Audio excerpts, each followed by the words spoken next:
Tout le monde à l'académie sait que le département de forge est nul. Quand la démonstration des meilleurs commence, personne n'attend rien du forgeron. Le premier à entrer est un élève du combat, son adversaire un robot Sérank.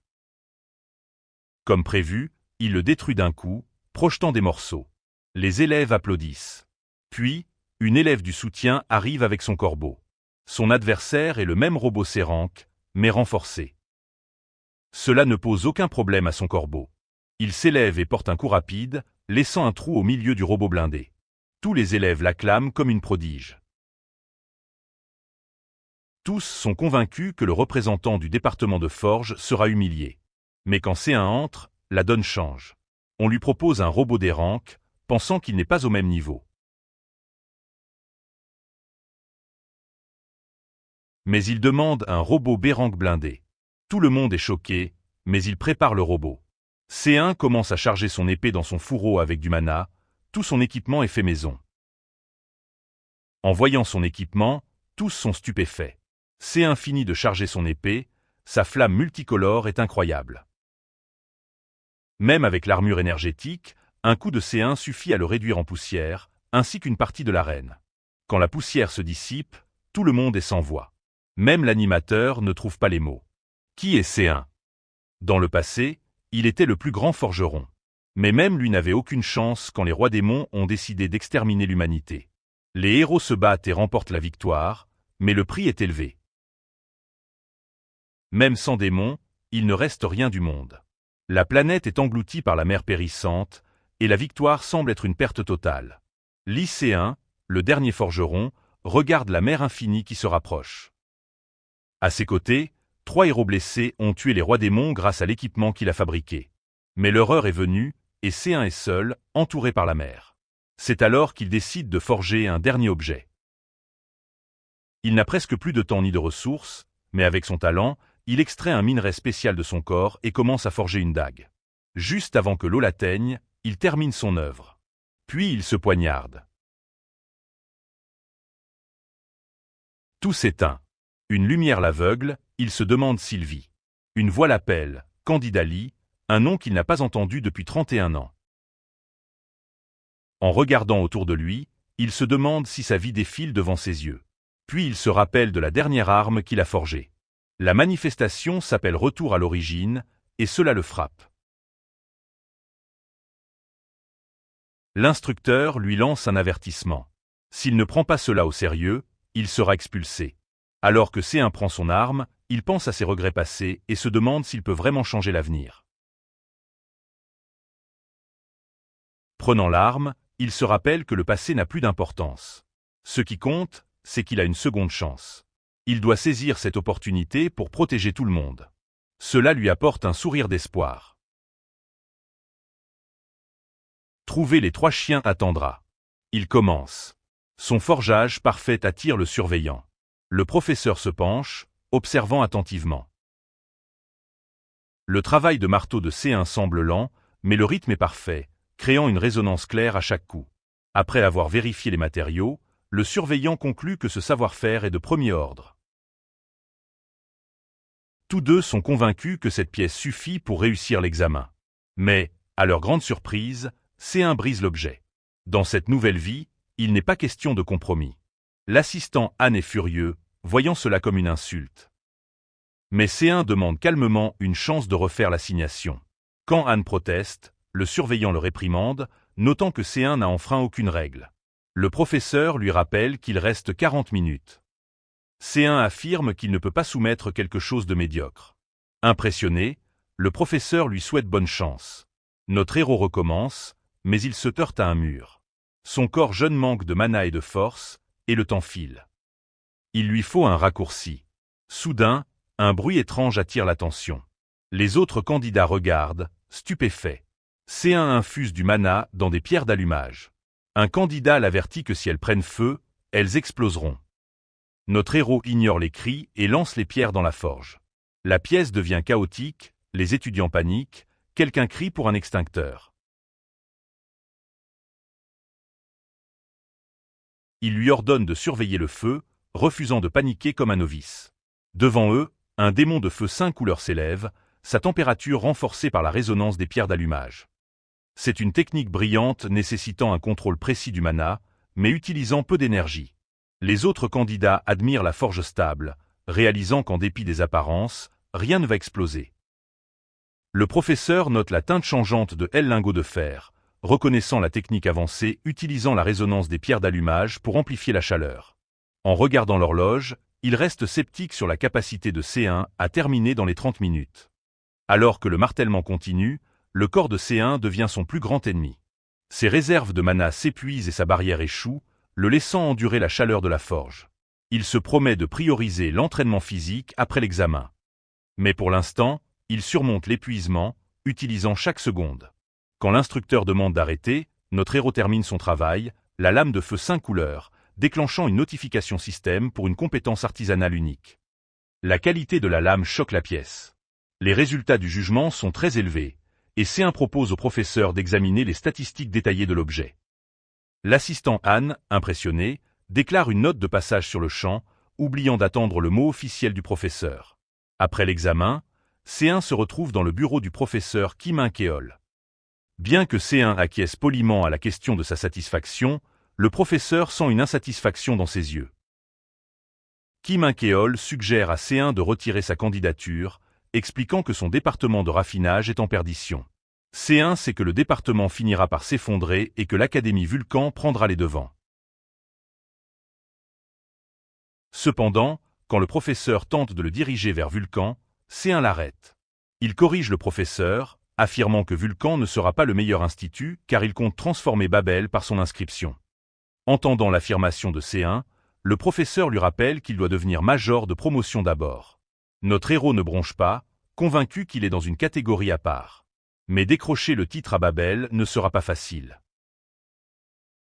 C1 sait que l'Académie choisit le major par un examen officiel entre les deux meilleurs étudiants, et un seul obtient le titre. Babel est un immense labyrinthe divisé en 3 départements.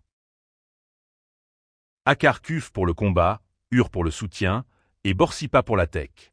Des dizaines de majeurs s'y mêlent comme des racines.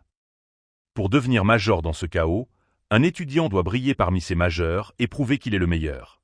Le professeur est impressionné, mais essaie de le pousser vers Vulcan, disant qu'un forgeron de son talent y a sa place. C1 comprend l'allusion mais reste ferme, insistant sur le fait que Babel sera la meilleure école une fois inscrit. Le professeur trouve le gamin arrogant, mais il n'en déteste pas l'attitude. Il lui tend la main, impatient de voir ce qu'il peut faire. Lorsque leurs mains se rencontrent, la compétence de lien de C1 s'active, établissant un lien de niveau 1 avec le professeur. Il l'extrait immédiatement, obtenant une pierre de lien en fer porte-flamme, un métal de haute qualité parfait pour stocker des flammes. De retour chez lui, C1 examine le métal extrait du professeur. La qualité est solide, mais la taille laisse à désirer. L'extraction de lien tire des minerais inexistants en fonction de sa connexion avec une cible. Son niveau de lien est à peine suffisant pour utiliser le métal, et comparé aux autres étudiants, ses statistiques sont misérables. Il soupire, mais ne se plaint pas.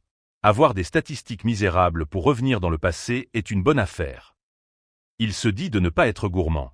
Il a le temps de réduire le pandémonium. Cette organisation n'a pas seulement piétiné l'humanité, mais a aussi invoqué les 6 divinités démons qui ont tout détruit. Pour les arrêter, il ne peut pas être difficile sur ses méthodes. Il doit éviter toute confusion sur l'avenir, donc il vise une arme ou compétence de mémoire. Inscrit à Babel, il passe à la phase 2 de son plan. Une notification attire son attention. Son lien augmente, débloquant imprégnation de lien. Une semaine après, c'est le premier jour de C1 à Babel. L'endroit est si vaste qu'il tourne en rond avant de trouver la salle de raffinage. Dès son entrée dans la classe, il tombe sur un cours de Michael Barmat, le vice-doyen de Borsipa. Michael le rabroue pour son retard et son attitude décontractée. Le professeur, qui essaie de le défendre, soulignant qu'il reste 10 minutes avant l'examen. Mais Michael ne l'écoute pas et continue de critiquer C1. En voyant l'échange, C1 comprend pourquoi Kim voulait qu'il évite cet endroit. Ce n'est pas seulement que les statistiques du département chutent, mais ils sont aussi en désaccord avec la direction. Notre héros essaie de saluer un autre étudiant, mais il reçoit un froid total. C'est un moment gênant. Juste alors, une femme demande si tout le monde est présent. Quand le vice-doyen l'appelle doyenne, C1 s'écarquille. Il la reconnaît, c'est Ryu Yuna, la doyenne du département Borsipa de Babel. C1 se demande pourquoi elle est ici. Avant, elle était cliente de sa boutique. C'est une S-rank avec un pouvoir unique. Elle dévore des armes pour se renforcer. Il l'a vu regretter d'avoir mangé son équipement. La voix du professeur qui me le ramène à la réalité. L'examen supplémentaire commence. Les règles sont simples mais dures. Ils ont 90 minutes pour créer un armement assorti à l'épée précédente en utilisant une forge alchimique. Une énorme pile de minerais est mise à leur disposition et avec le doyen et le vice-doyen en juge, la pression est énorme. Au signal, C1 attache son tablier. Il se concentre sur la forge, cherchant à créer une résonance parfaite avec de la mana pure. Une voix moqueuse l'interrompt, demandant si fixer les matériaux boostera sa mana. Quand C1 demande si c'était pour lui, l'arrogant Hans Barmet se moque, disant que C1 est le seul à part lui. Le professeur qui m'intervient pour dire à Hans de se taire et de se concentrer, mais le mal est fait. Hans est le fils du vice-doyen, et il profite de son héritage. Il méprise le mana faible de C1, sur que l'entraînement Barmet, célèbre en alchimie, lui donne un avantage. Hans a déjà un mana de major de 2e année. Il prend quelques lazurites et jadénimes, ayant l'air de déjà avoir gagné. Le doyen Ryu observe Hans choisir les minerais d'eau, et le professeur Kim note que forger des attributs d'eau est très sensible au feu, rendant le forgeage difficile. Le vice-doyen Michael se moque, disant que les vieilles craintes ne concernent plus l'alchimie moderne. Kim rétorque que le temps reste crucial. Michael l'interrompt, vantant que son fils synthétise tout minerai en 30 minutes. Le professeur Kim est stupéfait par la vitesse de Hans, bien au-dessus d'un débutant. L'examen était truqué pour Hans, élevé en labo d'alchimie. Kim maudit le vice-doyen pour son favoritisme. Les yeux du doyen Ryu s'écarquillent en voyant C1. Il a pris des pierres d'hydrate et de feu cramoisi, opposées à celles de Hans. Michael se moque, disant que ce gamin a trop de fierté.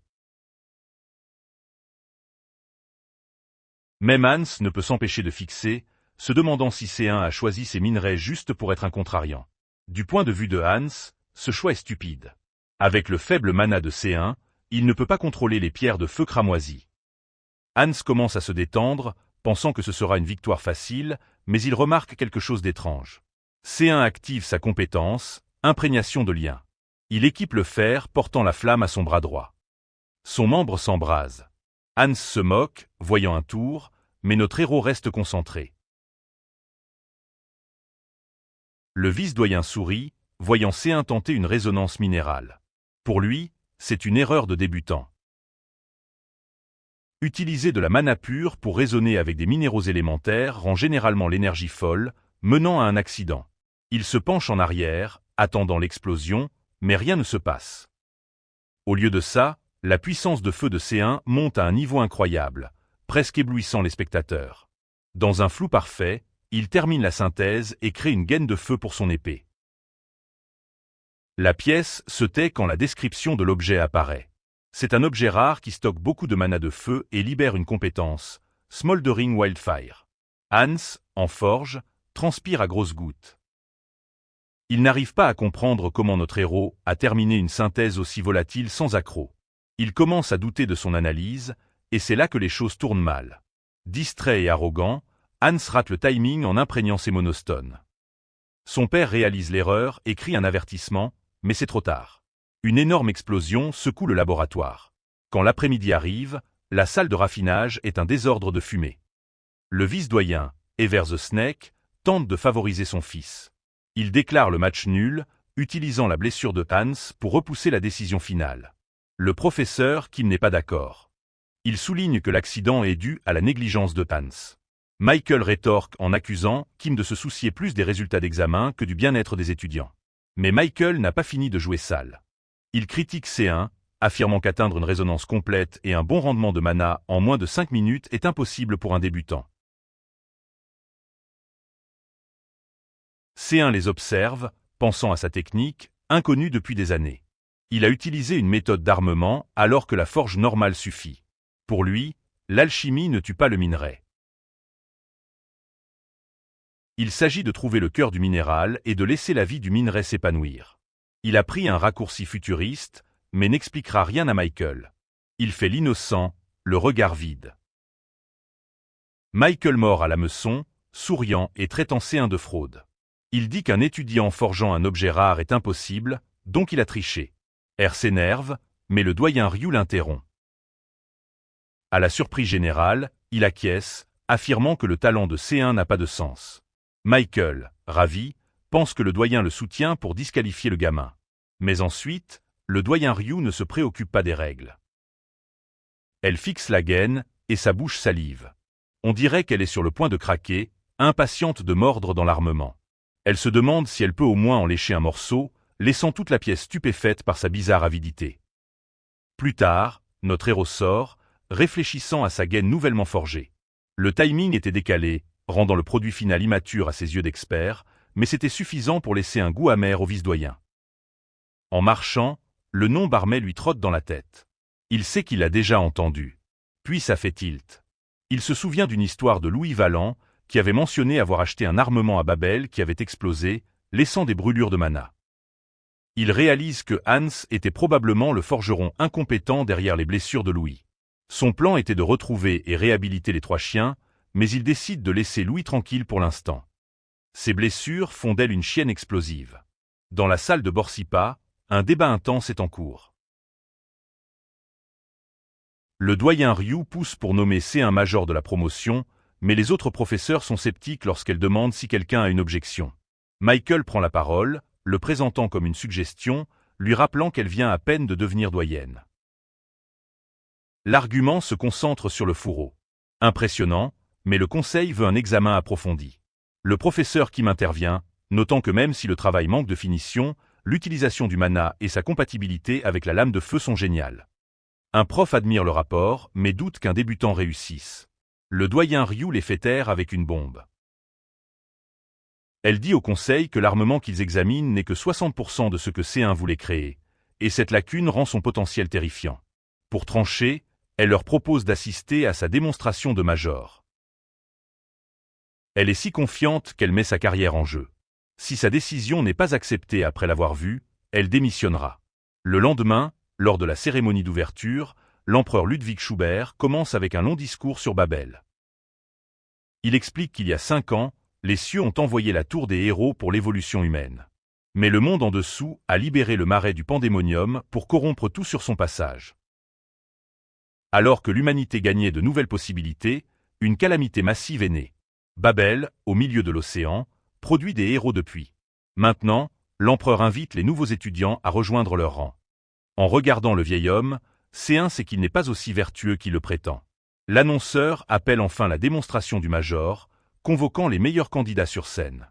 En montant, C1 se souvient des arrogants de sa vie précédente. Dégâts trop sur 2 juste parce qu'ils étaient brillants. Maintenant que la démonstration commence, il comprend pourquoi ils avaient cette attitude. L'annonceur explique le défi. Ils affronteront une unité dorée du modèle 9.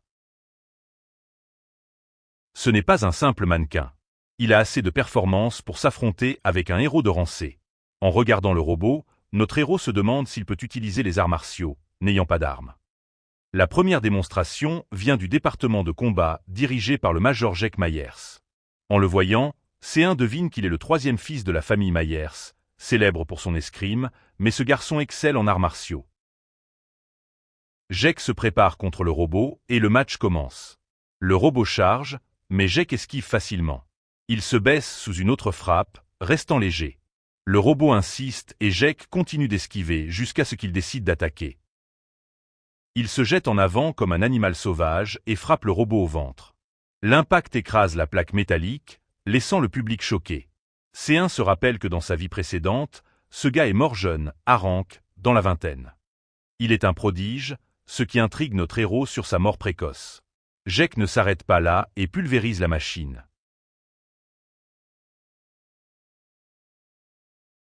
Il pousse un soupir satisfait, plaisantant sur son détente. L'annonceur, tout aussi surpris, le félicite. Soumettre une machine avec la force d'un héros de rang C, c'est un exploit. Après une telle performance, n'importe qui sentirait la pression. La démonstration se poursuit avec la major du soutien, Inu Erika. En la voyant, notre héros devine qu'elle ne ressent rien. En tant que fille aînée de la famille Inu, l'une des 3 grandes familles du Japon, elle est habituée au projecteur. Dans sa vie précédente, elle était une héroïne de rang S avec un armement mythique. Mais elle a sombré dans la corruption, devenue Majin, et a été abattue par sa famille. C1 garde ses distances, ne voulant pas s'impliquer avec une future Majin. Elle se retourne et avance. Erika fait face à un modèle neuf avec une armure lourde, sa défense étant 1,5 fois plus forte que l'ancienne. Elle ouvre une cage, libère un oiseau. Son œil brille, elle ordonne de partir. Il s'envole en criant. Le robot se prépare, difficile à vaincre, étant défensif. Soudain, le corbeau d'Erika se transforme en bête mécanique avec des griffes acérées et une armure lourde. Il fonce vers le robot et, en une seconde, perce un énorme trou, rendant la machine inutilisable. Le corbeau reprend sa forme et revient à sa maîtresse. L'annonceur vante son coup sur un robot C, le public s'enflamme. La pression est énorme. Si C1 montre juste une arme, il sera hué. L'annonceur appelle son nom et il s'avance. Ludwig, superviseur, commente que le niveau des nouveaux majorats est très élevé. Le raffinage n'a pas eu de major depuis longtemps, donc C1 subit une énorme pression. Ryu Yuna, le second superviseur, observe avec un regard complice. Le public est en feu grâce aux démonstrations des départements. Notre héros avance, dégaine son épée, un murmure parcourt la foule. Tout le monde est stupéfait de voir un étudiant de première année avec un objet rare, mais il doute qu'un forgeron puisse égaler l'intensité des 2 prodiges précédents. Michael sourit dans le public. Il vise le fauteuil du doyen, et si C1 échoue, ce sera le levier parfait pour l'obtenir. Sur scène, l'annonceur déclare que notre héros affrontera le modèle 10, un héros de rang D. C1 l'interrompt, exigeant le modèle 8 avec une armure complète. L'annonceur est pétrifié. Le modèle 8 peut résister à des attaques de héros de rang B, et il veut en plus qu'il soit armé? L'annonceur tente de se justifier, disant qu'ils ne peuvent pas préparer un modèle à la dernière minute, se demandant si ce gamin essaie de ruiner la démonstration. Mais le professeur qui m'apparaît, poussant le modèle demandé, déjà armé. L'annonceur, sans choix, signale le début du match. Le professeur Kim lui dit de s'éclater, et son élève est prêt. Il tire son épée, et 5 flammes colorées jaillissent. Jack regarde, excité, tandis qu'un Hans jalouricane, convaincu que C1 ne fait que frimer. Hans pense qu'il est impossible que C1 ait assez de mana pour contrôler une telle épée. Les flammes de la lame à 5 couleurs s'entrechoquent. Sans assez de mana, elles explosent et emportent le bras. Mais notre héros n'utilise pas de mana brut. Il stocke les flammes dans le fourreau de feu et utilise son artisan de flamme pour y ajouter le feu crimson. Prêt, il libère l'incendie, qui fait exploser le mana compressé. Il force les démons à 5 couleurs à exploser en frappant le robot. L'explosion est massive, engloutissant l'arène dans une épaisse fumée. Quand la fumée se dissipe, C1 se demande s'il a trop forcé. Une marque de destruction s'étend sur le sol. L'annonceur, reprenant ses esprits, appelle l'équipe de soutien à l'auditorium. Avec cette fin explosive, l'évaluation intermédiaire commence. Après la performance, notre héros est convoqué au bureau du doyen. Ryu Yuna entre plus tard, s'excusant pour le retard car elle aidait à nettoyer le désastre qu'il a causé dans l'arène. C1 offre nerveusement ses excuses, admettant qu'il aurait dû mieux contrôler son pouvoir. Il s'attend à une leçon, mais elle explique que ce n'est pas pourquoi il est là. Avant qu'elle ne puisse en venir au fait, son ventre grogne bruyamment, la laissant embarrassée. La rousse ne tourne pas autour du pot longtemps.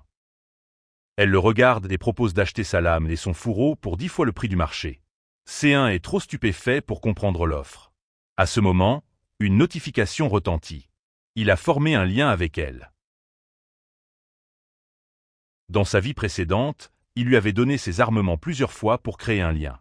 Il la remercie, mais prévoit déjà d'en tirer profit. Il utilise l'extraction de liens et obtient du fer glouton. C'est un métal de qualité qui chauffe en consommant du fer et peut créer du sang minéral. Quand il l'obtient, elle demande s'il va vendre son équipement. Il refuse.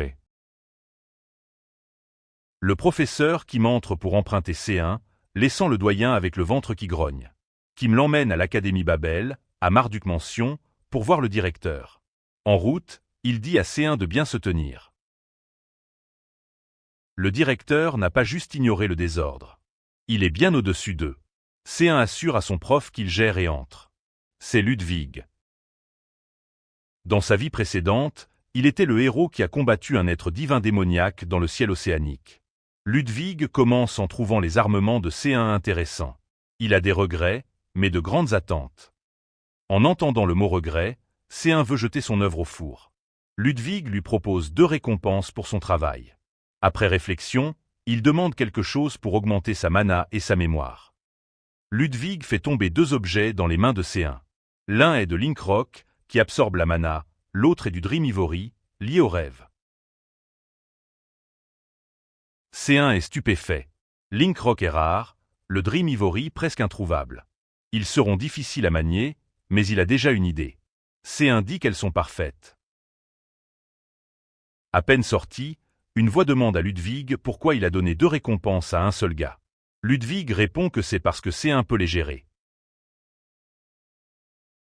La voix cachée dit que Ludwig doit se voir dans le garçon, et Ludwig acquiesce, notant que C1 a assez de profondeur.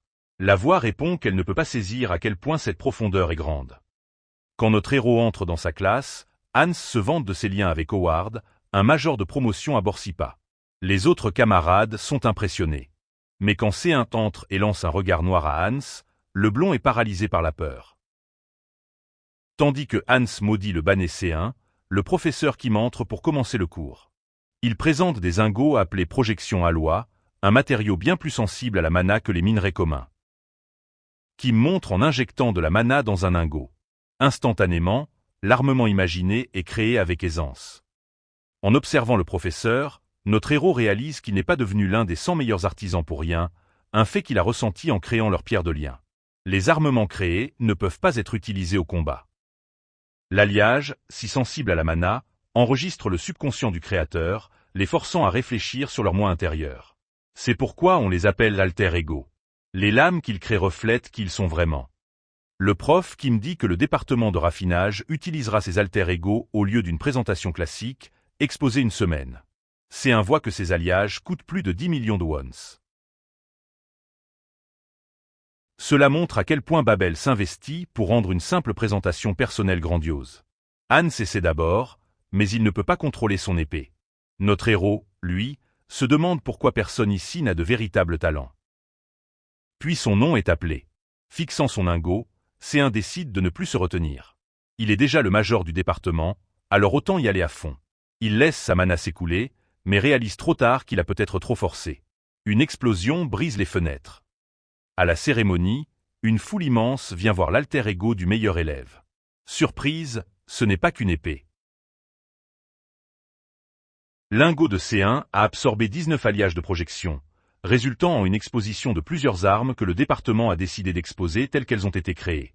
Ils affirment que cette exposition représente l'immense aptitude de C1. Les étudiants sont nerveux, pensant qu'il doit être très confiant pour réaliser cela. Certains murmurent que, comme cela fait longtemps qu'il n'y a pas eu de major, l'école essaie de le présenter comme un génie. Les 2 autres majors voient cela différemment. Ils pensent que cette montagne d'alliages ne suffit pas à révéler le potentiel de C1. À l'atelier, notre héros forge avec une telle précision qu'il n'a aucune marge d'erreur. L'assistant Han l'observa, se sentant inutile. Que reste-t-il à enseigner à quelqu'un comme ça? Décidant de sauter le tutorat, Anne cherche d'autres étudiants qui ont besoin d'une démonstration. Une fois le cours terminé, notre gars fixe les lames qu'il a formées et lève son marteau pour les frapper à nouveau. La voix de Anne demande s'il va vraiment les briser.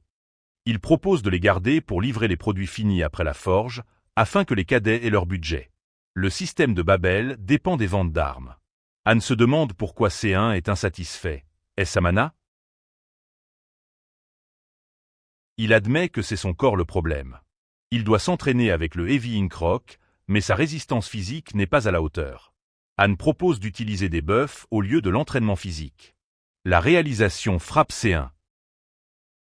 Dans sa vie précédente, il n'a jamais utilisé cette méthode, mais maintenant, c'est sa seule chance de travailler le Heavy Ink Rock sans la force brute. C1 remercie Anne pour le conseil. Anne minimise sa gratitude, mais C1 lui rend l'appareil avec un conseil. Utilise 70% de sa mana. Anne brûle toute sa réserve en forgeant, il doit viser un seul point. C1 part, laissant Anne perplexe. Comment un débutant lui a donné une leçon de mana? Babel est unique, favorisant l'apprentissage autonome. Les étudiants choisissent librement leurs cours, mais doivent réussir leur spécialité. 3 échecs et c'est l'expulsion. Profitant de cette liberté, C1 prend le train vers la station Ur, se rendant au département de sorcellerie. En descendant, il croise Erika et ses gardes. L'un des gardes lui dit de se déplacer, car il bloque le chemin. C1 ne bronche pas, disant au gars que c'est lui qui doit bouger. Quand Erika lui demande où il va, il mentionne qu'il va au département de sorcellerie pour une mineure. Au grand agacement de son garde, Erika propose de le conduire, même si elle a un rassemblement. Malgré les réticences de son équipe, elle l'accompagne et lui demande pourquoi une mineure. Il veut apprendre des buffs pour améliorer ses capacités physiques sans nuire à sa forge.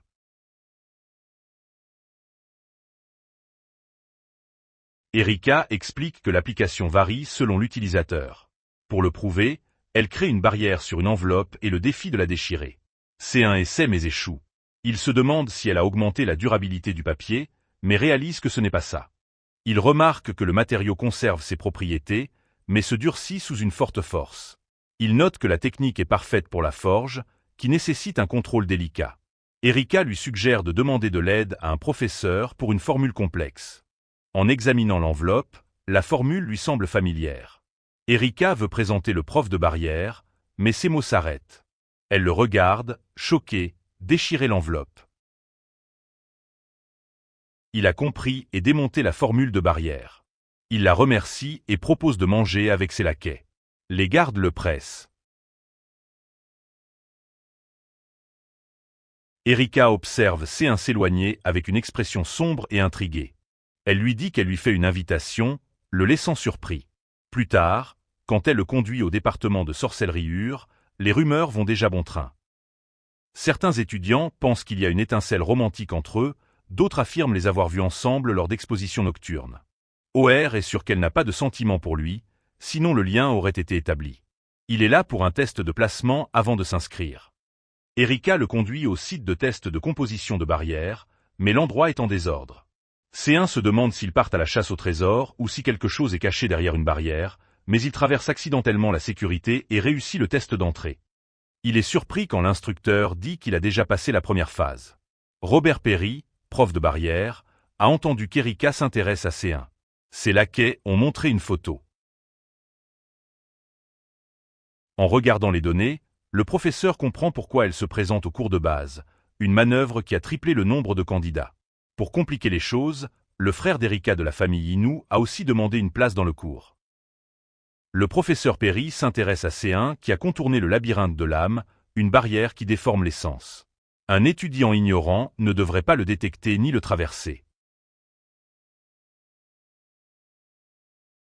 Le professeur lance le deuxième test. Briser une barrière pour extraire de la mana pure, notée sur la vitesse. Un garçon, voulant impressionner Erika, s'avance. La barrière est une toile d'araignée avec une araignée au centre. Tant que l'araignée vit, la toile se régénère. Le garçon tente d'entourer la formule de sa mana, mais manque de réserve. Il la brise en 2 minutes 23, recevant un commentaire tiède sur sa vitesse. Après plusieurs étudiants, Erika démonte la barrière en secondes, ébahissant les spectateurs. Major de promo, le professeur Perry lui dit que la méthode standard pourrait être 2 secondes plus rapide, ce qu'elle promet de retenir. Enfin, c'est au tour de C1. Le professeur le trouve banal. Au lieu de démonter la barrière, il reste immobile, la fixant. Les autres chuchotent, doutant de sa méthode. Il ne regarde pas juste un sort. Il réalise que la barrière est identique au Heavy Ink Rock. Elle se répare comme le minerai. Pour travailler le rocher, il comprend qu'il doit injecter toutes les stimulations en même temps tout en respectant les proportions. Il prend tant de temps que le professeur perd patience. Mais Erika demande au professeur de le laisser finir. C1 pense que s'il peut maintenir la stimulation accumulée, il pourra le maîtriser. Soudain, il démonte la barrière en un éclair. L'assistant n'est pas impressionné car C1 a mis plus de 7 minutes. Mais le professeur sait que le temps d'observation n'a pas d'importance. La prochaine fois, C1 détruira cette barrière en un clin d'œil. Il a créé une formule pour la neutraliser. Le professeur est abasourdi, se demandant quelle création légendaire C1 fera en alliant magie et forge. Le personnel administratif envoie des emails à plusieurs professeurs pour superviser les séances pratiques, selon l'article B de la règle de sécurité. Ils se demandent combien de demandes C1 recevra, mais sont choqués par le flot de demandes de professeurs. En revanche, personne ne s'inscrit pour la séance de Hans. Prendre la deuxième place a été difficile pour lui. En regardant la liste pour choisir un superviseur, il s'écarquille en voyant que le doyen Ryu a demandé à le voir travailler. C1 plaisante qu'il doit bosser dur sur cet armement. Prêt à forger le Heavy Ink Rock, il commence par la méthode la plus complexe, le rideau noir. Il place le rocher dans un espace noir pour éliminer les impuretés qui se répandent avec la mana. Cette méthode réduit sa taille mais augmente sa pureté, presque une reconstruction. Il choisit un ratio de 140, car réduire plus nuirait à la performance. Ensuite, il fait circuler la mana dans une flamme cramoisie pour filtrer le feu sauvage. Cette flamme unique maintient sa température dès sa formation. Prêt, il passe à la forge et frappe le rocher avec un marteau de feu sauvage. L'important est de ne pas s'arrêter tant que la distorsion du métal ne s'aligne pas avec les propriétés de la flamme. En le regardant travailler, le doyen se demande comment il ignore la douleur. Elle se demande combien il a dû sacrifier pour devenir aussi bon. 4 heures passent dans un flou de frappe. Le doyen s'assoupit. Les propriétés du rocher atteignent leurs limites, absorbent les flammes et le matériau change. La distorsion stabilisée, l'étape 3 est faite. C1 passe à la fusion du Heavy Ink Rock et le verse dans le moule préparé.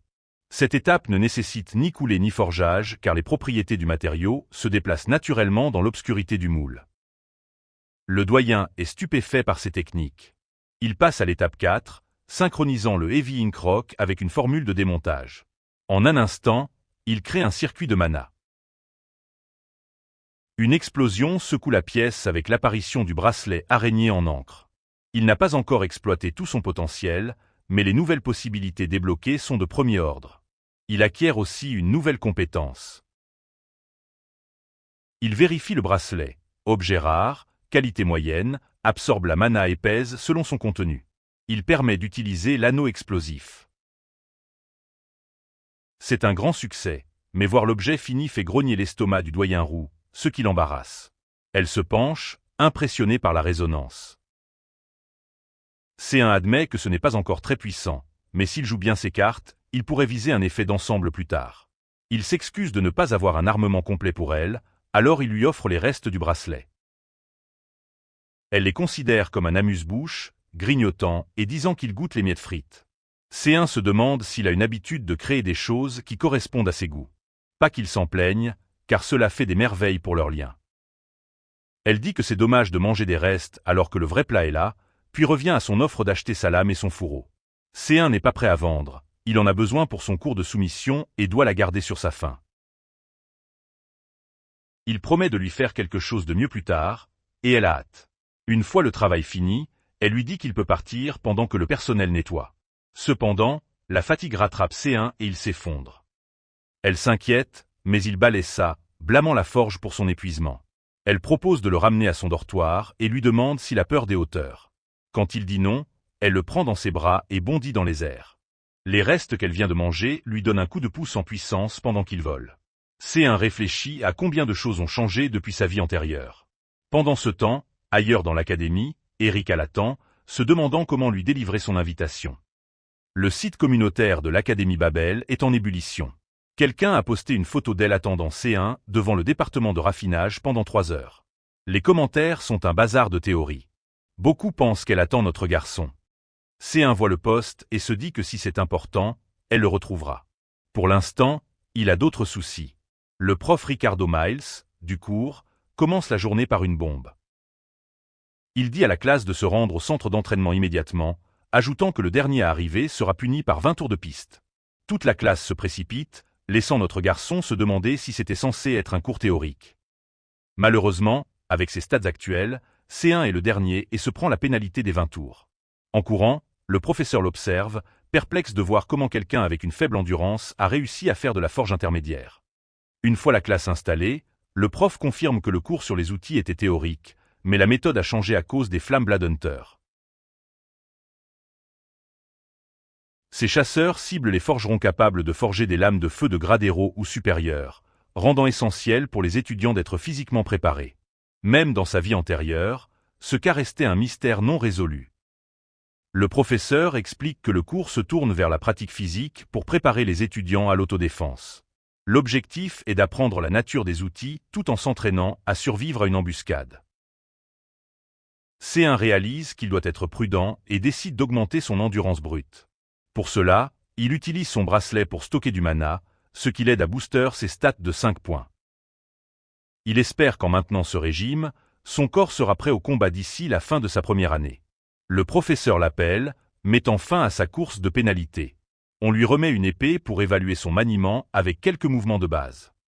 En regardant l'arme, C1 sait que le poids et l'absorption de mana du bracelet rendront ses mouvements lourds. Bien que sa technique soit affinée de sa vie antérieure, il s'engage dans le coup. Pour les autres, ses mouvements semblent lents et lourds. Le professeur remarque que la lame de C1 suit son chemin, mais l'exécution est précipitée et faible. Il s'apprête à critiquer, mais le mouvement suivant le paralyse. Dans un flou, il manœuvre son épée jusqu'à la gorge de son instructeur. Secoué, Miles exige de savoir qui lui a appris une technique si avancée.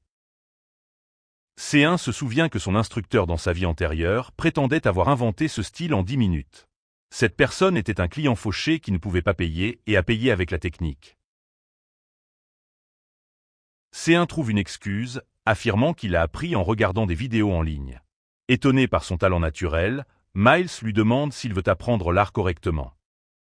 Il propose d'écrire une lettre de recommandation pour le cours d'élite de contrôle corporel à Akarkuf. C'est ainsi que C1 se retrouve à Akarkuf cet après-midi-là. Là, il reconnaît quelqu'un de sa vie antérieure, un homme qui essaie de se débarrasser d'un étudiant insistant. Dans sa vie précédente, cet homme était un héros de classe S à la retraite, connu sous le nom de Swordbreaker, Ma Guangxu. C1 a du mal à croire que cet homme, devenu joueur et buveur, était à l'origine un professeur. Le professeur s'irrite en voyant un autre étudiant s'approcher. C1 se présente et mentionne la recommandation de Ricardo, qui informe le professeur que C1 est le major en raffinage cette année. Malgré son titre, le professeur trouve notre héros médiocre au premier abord. Pour se débarrasser de l'étudiant blond, il propose un défi. Le blond doit battre C1 pour être accepté. Il déclare que le gagnant sera celui qui portera le premier coup. Le match commence et l'étudiant blond se rue sur C1. Le professeur observe, notant que C1 est étrangement détendu. Il réalise que notre héros maximise sa flexibilité en éliminant toute tension, suggérant qu'il veut grappler plutôt que frapper. Pour le professeur, le match semble peu amusant à regarder. Les deux adversaires se rapprochent, le blond domine et le repousse. Mais notre héros anticipe. Il active l'anneau pour manipuler la gravité. En un clin d'œil, C1 recule, mais le blond se jette sur lui et se retrouve sonné. C1 érafle son nez et demande calmement s'il n'était pas un peu trop rapide. Le professeur reste sans voix après l'attaque. Une fois qu'il retrouve la parole, il leur dit que la démonstration est finie, notant qu'il ne peut pas enseigner à Jake car il a échoué. C1, arrogant, souligne qu'il a battu Jake, donc le professeur doit enseigner au blond. Ce coup de force pousse l'instructeur à admettre qu'il est pathétique que le major d'Akarkuf soit battu par un forgeron. Bougonnant, il accepte d'enseigner à Jake et promet un emploi du temps plus tard, ce qui illumine son visage. Après les remerciements du garçon, le professeur le fait sortir pour parler seul avec C1. Il demande à voir la technique montrée à Ricardo. C1 attaque, mais le professeur le désarme aussitôt. Il dit que la technique est un coup fatal prometteur, mais C1 l'exécute si mal qu'elle est inutile contre un vrai épéiste. Il briserait les os de son créateur.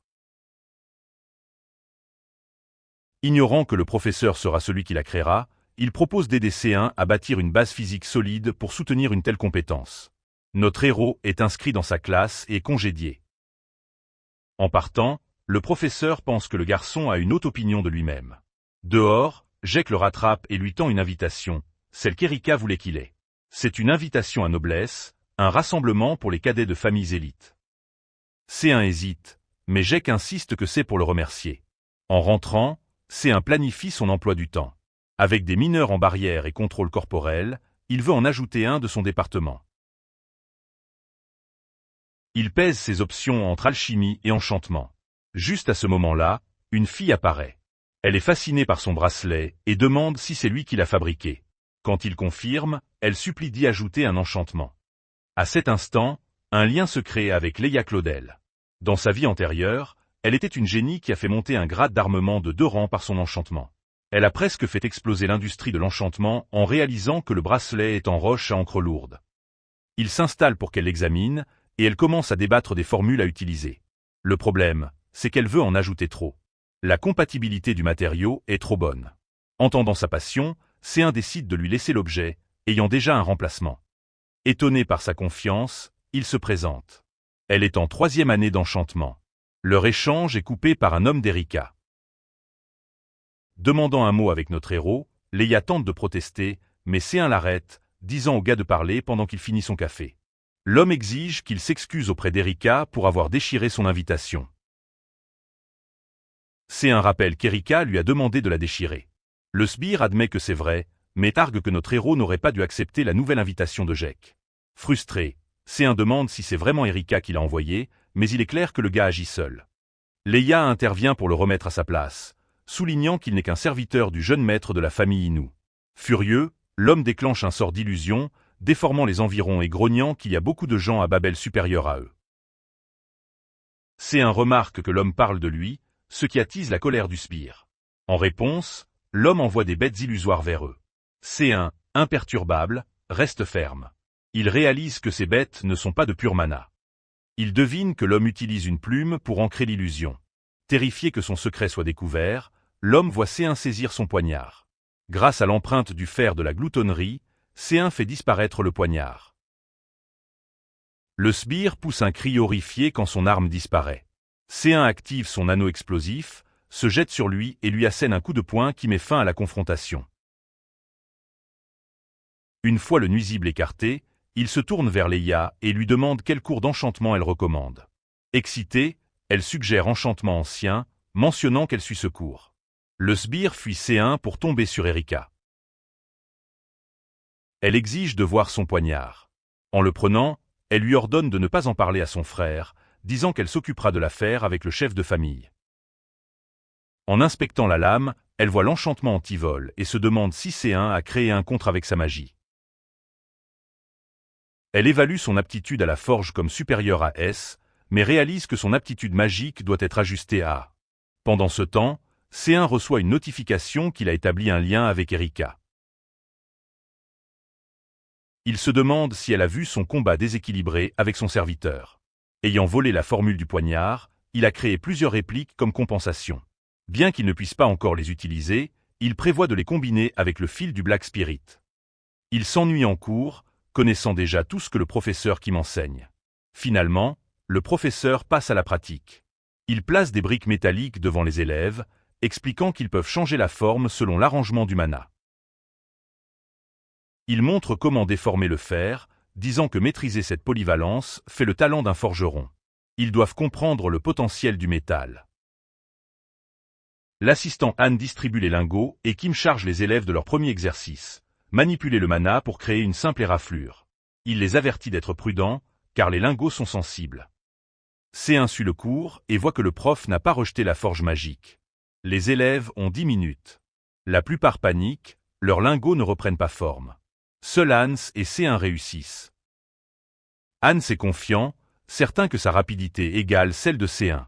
Il est ravi de finir l'étape avant lui, mais sa joie est de courte durée. Kim exige qu'Hans restaure son lingot, car l'arrangement du mana est ruiné.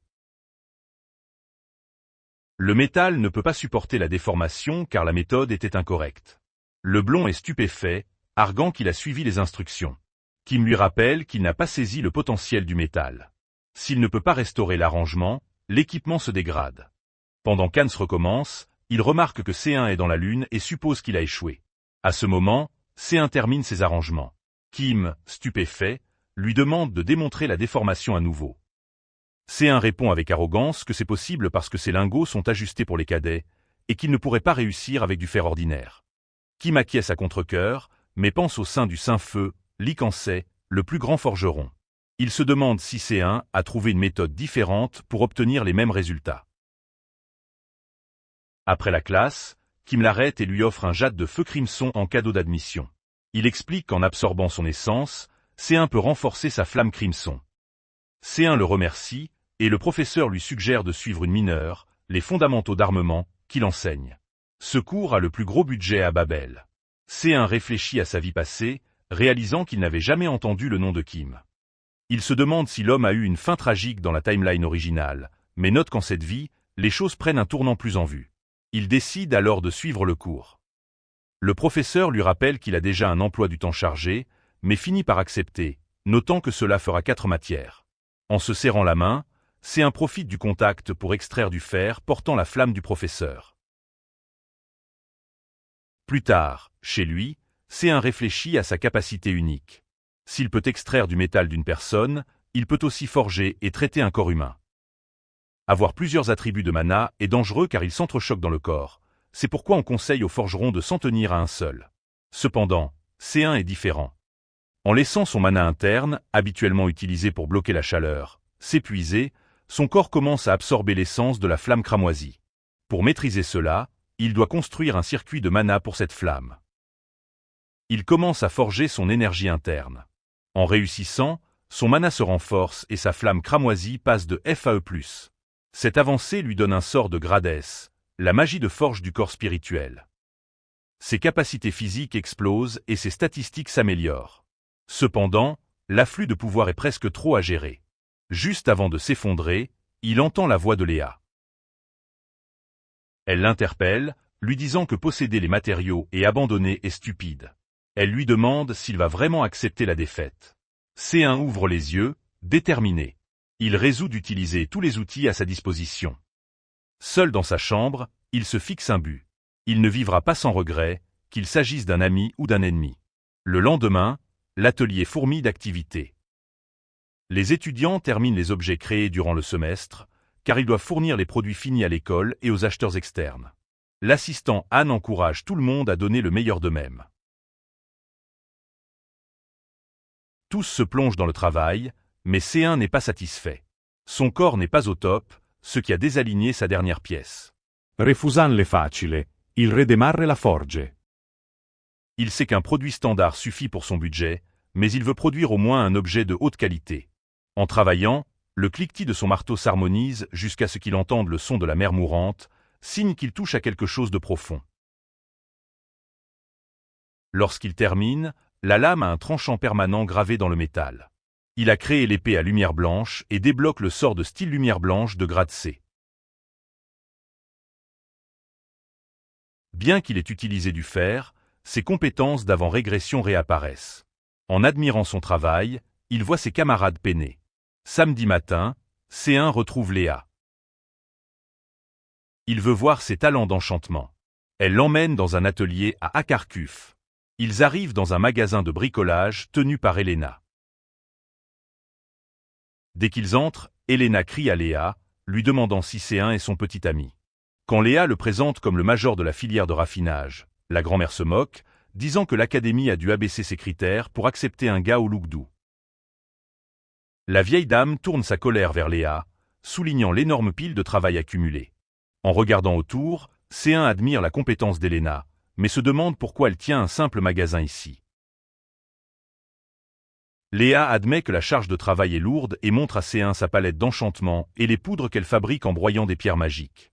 Il observe qu'elle manie plus que les 8 couleurs de base. Lorsqu'il lui demande si elle peut restaurer des formules d'enchantement endommagées avec sa palette, elle confirme.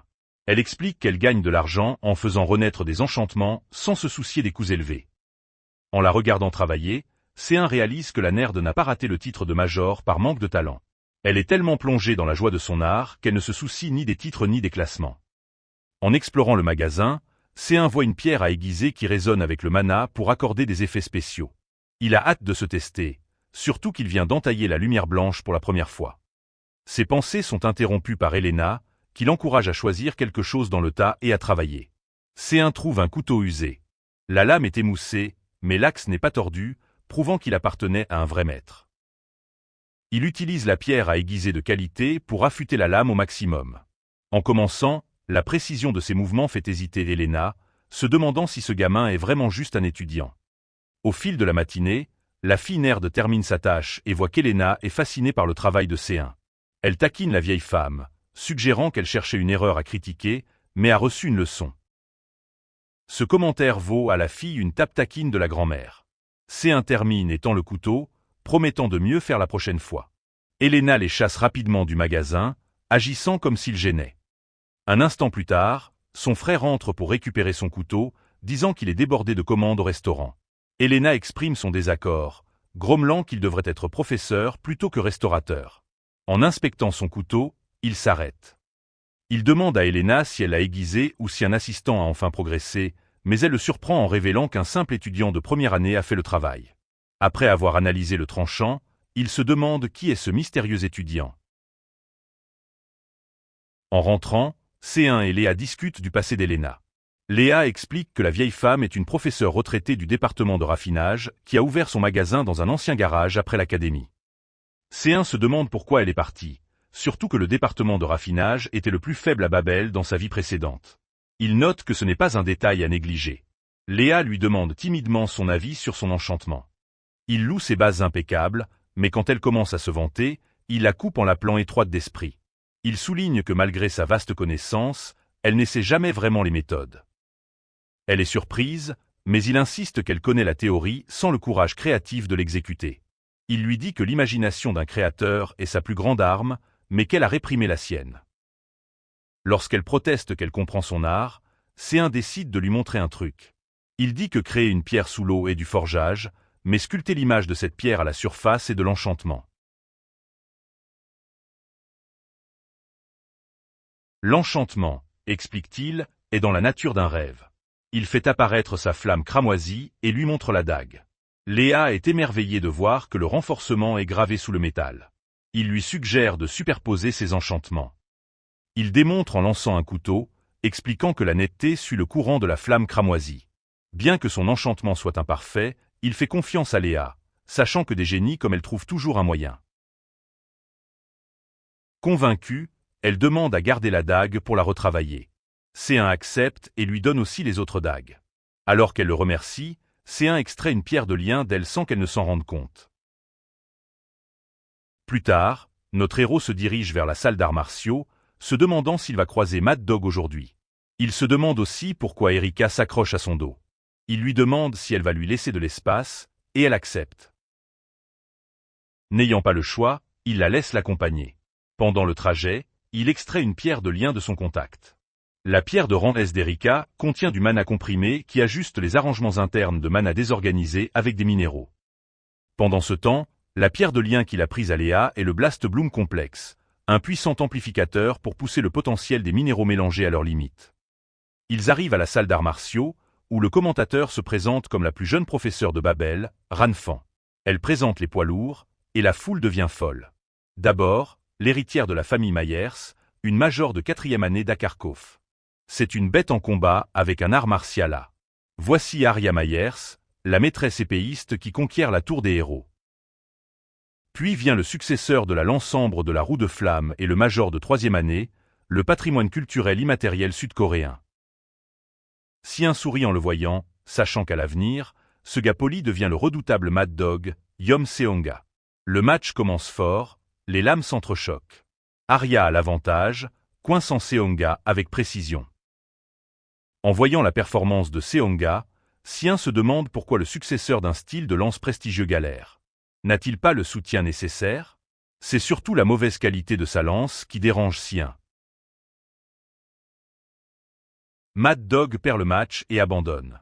D'habitude, des interviews sont prévues, mais Seonga quitte l'arène avant qu'on puisse prendre un micro. Pendant qu'Arya commence son interview, Sien le voit partir et décide de le suivre. Erika le voit aller vers la sortie et semble soulagée. Elle est contente qu'il ne reste pas pour voir son frère combattre, même si Sien lui dit qu'il n'est pas intéressé par l'attitude d'Arya. Ce que Sien ne réalise pas, c'est qu'en se levant, il attire les yeux d'Arya Myers. Xian retrouve Yom Seonga dans un parc près de la salle d'arts martiaux. En l'observant de loin, il se rappelle de l'homme que Seonga devient, le Mad Dog, pilier de l'escouade de la mort, qui sacrifie sa vie pour abattre le dieu démon de la mer de l'extinction. Seonga n'est pas encore tordu comme dans le futur, donc Xian pense qu'extraire un Bondstone sera plus facile s'il joue bien. Seonga le remarque et le reconnaît, admettant que le gamin a du talent, mais son humeur est sombre. Il demande pourquoi notre héros le suit. Xian essaie d'être amical, mais Seonga lui ordonne de dégager. Quand notre héros insiste, le Mad Dog craque, déclarant qu'il déteste les faibles qui pensent être à son niveau. Comparé à l'homme terrifiant de son passé, ce comportement semble poli. Réalisant que les mots ne marcheront pas, Xian active sa flamme cramoisie. Le voir tenir bon met Seonga en colère, surtout quand notre héros le provoque, suggérant qu'il mettra fin à l'héritage de la Lance-Ambre. Voyant rouge, Seonga se précipite avec un coup de poing. Mais juste avant que le coup ne touche, notre héros active l'empreinte de lien, fer de gloutonnerie, ce qui lui permet de dévier la force du coup. Seonga est choqué. Il admet que Xian, Major, a le droit de se tenir devant lui, mais il ne peut pas laisser passer l'insulte. Il charge à nouveau, prêt à montrer le pouvoir de la roue de flamme. La seconde suivante, Seonga fige dans la confusion. L'ambé de sa famille scintille dans la main de Xian. La peur l'envahit alors qu'il réalise que Xian a non seulement bloqué l'attaque, mais a volé la formule. Il attaque de rage, mais Xian esquive. Seonga va perdre le contrôle. L'incident de la haine de la flamme vient de cette instabilité. Cependant, l'effet du fer de gloutonnerie s'estompe et son corps commence à céder. Il sait qu'il doit finir cela pour sécuriser le lien, mais il doit briser la fierté de Seonga. Juste alors, une main attrape le poing de Seonga en plein vol. Ce n'est pas notre héros, mais Jaek, qui interrompt la bagarre. Il gère la situation vite. Pendant que Seonga leur dit de dégager, Jaek traîne notre héros loin. Une fois parti, Seonga se retrouve seul dans le parc, regrettant d'avoir combattu un junior et d'avoir lancé un coup qui aurait pu ternir la réputation de la Lance-Ambre et déshonorer son maître. En chemin, Jaek réprimande Xian pour avoir provoqué un senior, soulignant que défier Yom Seonga est une folie. Notre héros hausse les épaules, répondant qu'il ne se battait pas, mais le menaçait. Intérieurement, il analyse la notification de son lien avec Seonga. Il sait qu'il peut extraire un Bondstone à la bonne occasion, mais il réalise qu'il y a un léger problème. Comparé au Mad Dog terrifiant de ses souvenirs, le Seonga actuel est plus doux. Cette différence pourrait affaiblir l'effet du Bondstone. Pour obtenir la puissance nécessaire, Xian doit renforcer son lien avec le futur chien fou.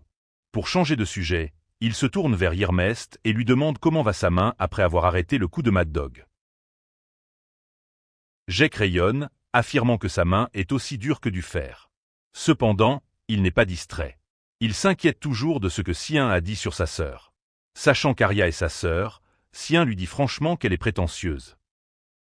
Cela fait apparaître un regard d'horreur sur le visage du garçon, réalisant combien Xian est dans le pétrin, surtout qu'Arya cherche déjà des infos sur lui.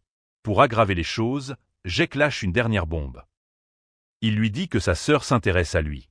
Jaek semble sur le point de s'évanouir, sachant qu'Arya Myers s'intéresse à quelqu'un, ça ne finit jamais bien. Notre héros dit qu'Arya doit avoir l'ouïe fine pour l'entendre dans la foule.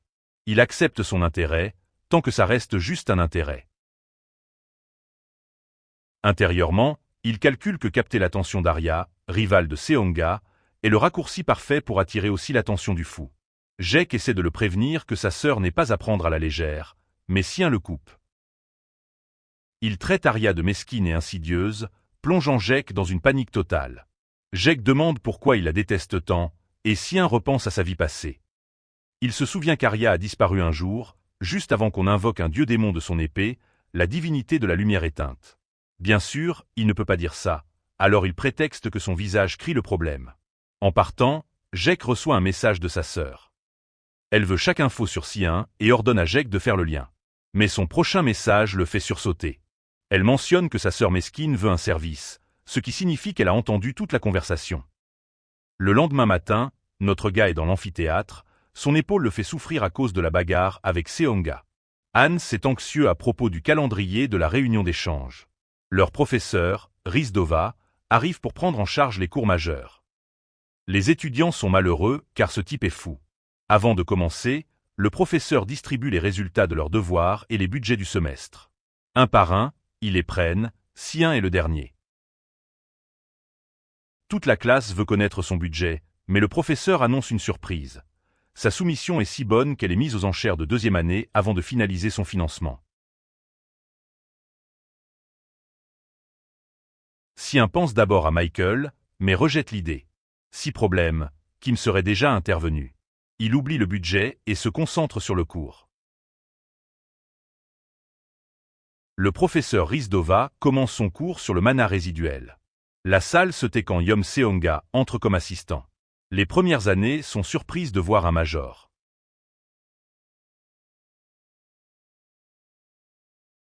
Le type de charge, à payer, et le type indépendant, qui génère son mana ou l'extrait de l'air.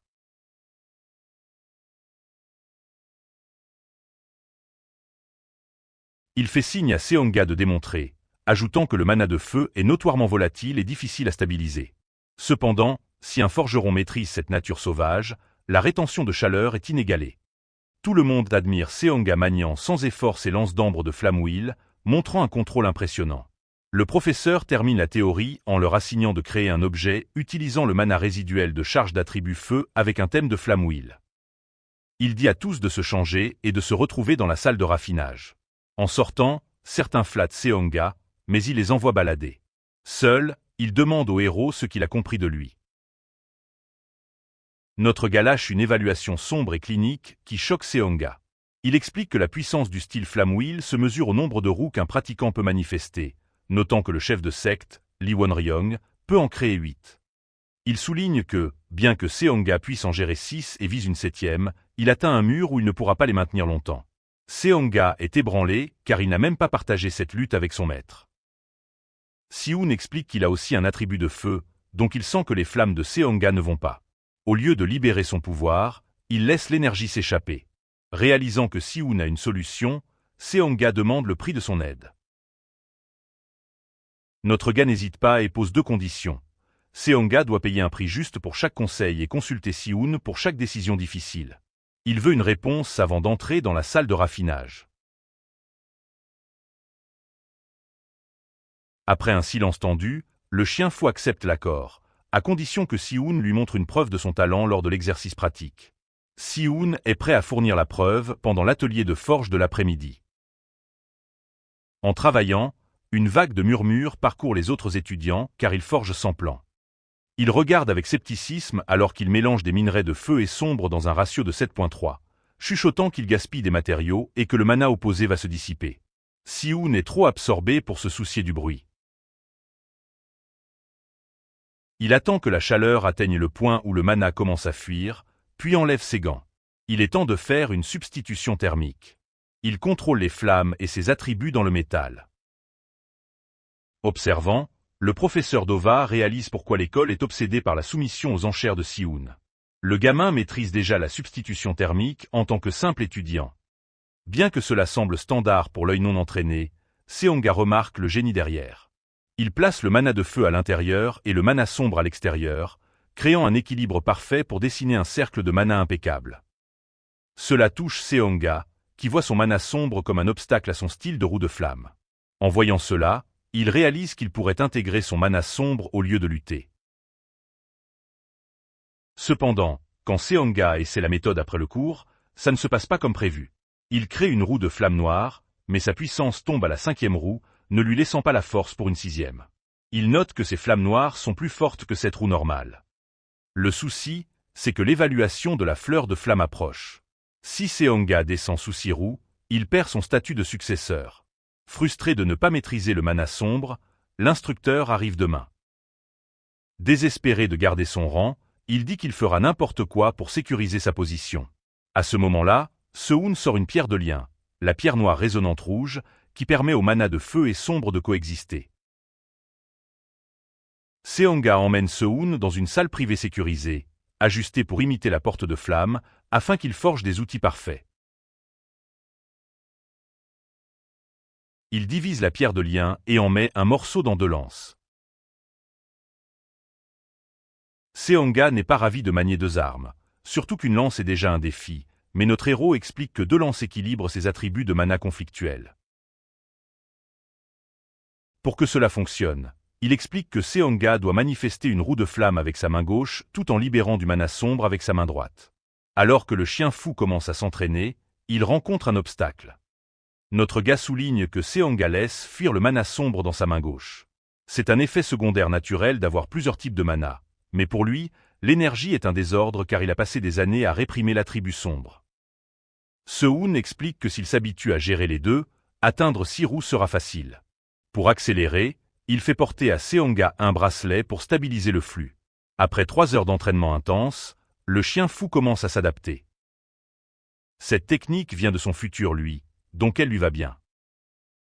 Seoun observe attentivement, analysant chaque détail. Les schémas de respiration, les mouvements musculaires, le changement de gravité et la longueur d'onde du mana circulant dans le corps avant d'être libéré au bout de la lance. Seonga remarque le regard et demande ce qu'il fait. Notre héros explique qu'il collecte des données pour forger une arme. Il rappelle à Seonga qu'il a un devoir à rendre, alors il ne doit pas trop espérer. Le chien fou admet qu'il n'attend rien d'un premier. La discussion passe à pourquoi Seonga veut être successeur. C'est le souhait de son maître.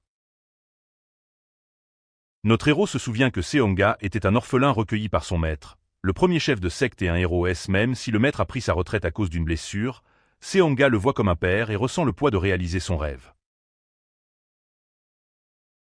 Seonga renvoie la question à Seoun, lui demandant ce qu'il en retire. Notre héros ne mâche pas ses mots. Il explique que bientôt, les 6 royaumes démoniaques seront engloutis par le pandémonium et le monde sera envahi par des bêtes démoniaques. Pour stopper le catalyseur, il doit entrer dans ces royaumes, ce qui nécessite des personnes puissantes pour le protéger et des matériaux pour forger des armes. Avoir Seonga comme futur chef de secte lui donne le soutien financier et l'influence nécessaires. Seonga le traite de matérialiste, il ne nie pas. Ils sont presque étrangers. Pourquoi l'aiderait-il? Seonga comprend et promet. S'il l'aide à devenir chef, il le suivra. À ce moment-là, Seoun se remémore le futur chien fou qui avait exigé une arme pour tuer des divinités démoniaques. Avec ce souvenir, Seoun utilise l'empreinte de lien sur la pierre noire résonnante rouge, déterminé à transformer son aîné en puissance. Le lendemain, l'instructeur Gang Yin-yoon de la porte de la fleur de flamme arrive au hall d'entraînement de Flavium avec des disciples choisis pour un match. Lorsque l'instructeur se moque de lui, Seonga lui demande de faire attention. L'homme sournois présente de fausses excuses et demande à procéder à l'évaluation des compétences. Mais le chien fou exige un test de promotion pour le 7e roue. À ses yeux, Seonga n'est qu'un imbécile essayant de squatter le siège du chef de secte par effort. Il se rappelle des ordres du chef de s'occuper de lui s'il défie le 7e roue. Avec un sourire graisseux, il essaie de gagner du temps. Mais Seonga demande s'il a trop peur de perdre son poste d'instructeur pour relever le défi. Ils acceptent un match d'entraînement en domaine, un concours de force où la roue de flamme la plus forte l'emporte. Seonga doit gagner ou faire match nul pour sa promotion. L'instructeur s'amuca des lances de Seona. Il rappelle que les attributs sombres sont interdits, car incontrôlables et non reconnus comme roue de flamme. Mais Seonga l'ignore et parvient à manifester la 7e roue, mêlant les 2 attributs. L'instructeur reste arrogant, affirmant que Seonga va le regretter en activant ses propres roues. Une seconde plus tard, une énorme explosion secoue le hall. Un dragon noir déchire les roues de l'instructeur, les pulvérisant. Sa lance se brise, le laissant vaincu. Avec lui hors jeu, la cérémonie de promotion de Seonga commence. Il sera bientôt reconnu instructeur et successeur. Seoun demande comment devenir chef de secte. Il doit atteindre la 8e roue et obtenir l'accord des instructeurs. Comme ce consentement passe par des matchs d'entraînement brutaux, ce ne sera pas facile. Seoun reste confiant de pouvoir l'y amener et le taquine sur comment il va le rembourser. Seonga accepte de payer n'importe quel prix à sa portée. En fait, il est tellement impressionné qu'il veut commander autre chose. En regardant les lances jumelles, il réalise que si Seoun peut créer quelque chose d'aussi puissant en quelques heures, il peut faire mieux. Il exige donc une arme vraiment utile. À ce moment, le lien de Seoun avec le chien fou passe au niveau 2. Leur relation se renforce et une pierre de lien sera prête après leur prochaine transaction.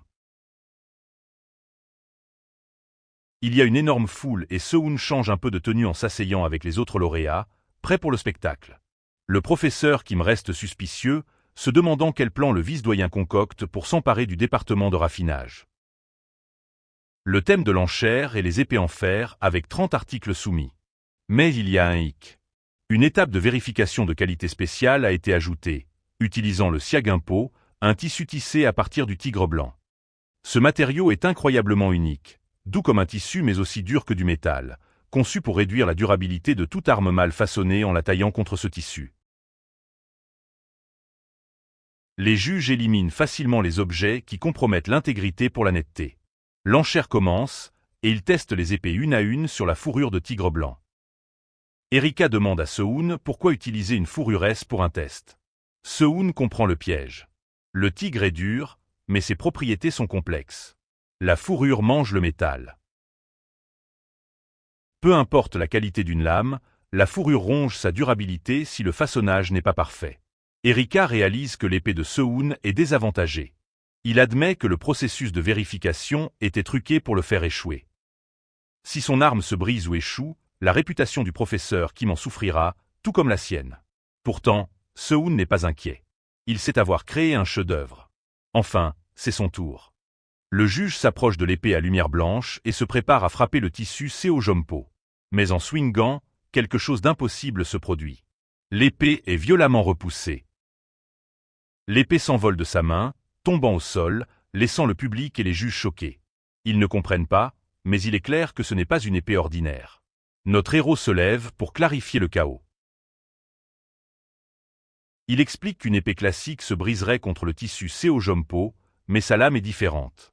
Elle capte le mana atmosphérique et le condense en un tranchant incroyablement fin. Lorsque le public proteste qu'il n'a pas senti de mana, il confirme que la couche est si fine qu'elle est presque indétectable. Une vraie aura de netteté ressemblant à de la lumière pure.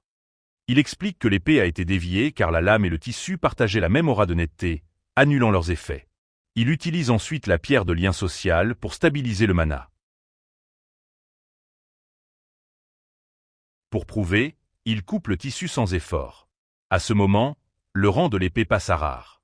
Comme le tranchant n'est pas affûté mais maintenu par une aura, sa valeur s'envole. L'enchérisseur surpris fixe 5 millions. Tous les meilleurs étudiants veulent l'épée pour leurs recherches. La guerre d'enchères s'emballe. Le blond monte à 200 millions 1, Erika surenchérit. Pendant que ses camarades dépensent des sommes folles, notre pauvre garçon pense à son maigre solde de 110 millions 1. Finalement, le prix atteint 600 millions 1, enchéri par le doyen roux.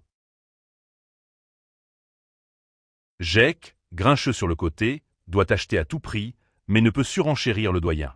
Le professeur Kim sourit, satisfait. Plus tard, dans le bureau de Ryu, l'argent va sur le compte de Seoun. Le doyen explique qu'elle veut utiliser l'épée dans une zone de danger réel plutôt que de la laisser se perdre. Saisissant l'occasion, il lui demande de fixer une destination, le mur de Yuan, réservé aux premières années. Le doyen hésite, mais Seoun promet une arme sur mesure. Elle accepte et fixe la semaine prochaine. Le mur de Yuan n'est qu'un prétexte. Il cherche un objet spécial ayant appartenu à Jürgen Krüger, le chef du groupe UR et le nécromancien le plus puissant. Pendant ce temps, Jek, vaincu, fait son rapport à Arya. Elle sait qu'il a perdu, mais décide de laisser passer cela pour un prix. Elle dit à Jek que, puisqu'il partage un cours avec Seoun, il doit en profiter pour l'amener. En échange, elle promet de s'occuper de leur père pour la cérémonie de succession et peut même le sortir de sa position de salutatorien. Motivé par la liberté, son frère veut réussir. En partant, Arya repense à Seoun qui dit qu'elle est odieuse. Le garçon commence à lui taper sur les nerfs. Le lendemain, notre garçon soumet son devoir pour le cours de raffinement, les mêmes courtes lances que Xion a utilisées. L'une est cramoisie avec l'attribut feu, l'autre est noire avec l'attribut obscur. Le professeur est impressionné par le savoir-faire, notant que les formules préviennent l'utilisateur si son contrôle de mana est défaillant. Ce ne sont pas que des armes, mais des outils d'entraînement parfaits. Le professeur lui donne la note maximale et l'exempte des cours, disant qu'à ce rythme, Seoun pourrait déjà être diplômé. Il récupère ses lances et va s'entraîner, trouvant Jek déjà là. Seoun, arrivé tôt pour s'entraîner, propose de partir. Mais Jake l'arrête pour une faveur. Il refuse avant que Jake finisse sa phrase, sachant qu'Arya a envoyé Jake pour obtenir une arme. Son but est de garder l'intérêt d'Arya, comme avec Ryu. Il refuse de bâcler. Le blond, voulant plaire à sa sœur, sort un marteau de qualité, le marteau noir, et propose un pari. S'il gagne, il garde le marteau. Sinon, il forge pour Arya. Notre garçon accepte, mais avec une condition. Jake ne doit pas mentionner le nom de sa sœur pendant un mois et doit aussi l'en informer. Les enjeux fixés, il prépare ses 2 nouvelles lances. Jake ne veut pas être surpris comme la dernière fois. Il décide de donner tout dès le départ, compressant une énorme quantité de mana dans son poing, la même puissance qu'il a utilisée pour arrêter le coup de Xion-A. En voyant cela, notre gars désactive sa pierre de lien social et active le fer de gloutonnerie. Jake voit la posture fluide de Seoun et se demande si être forgeron l'aide. Mais le blond reste sûr de lui, il ne pense pas que Seoun puisse le vaincre.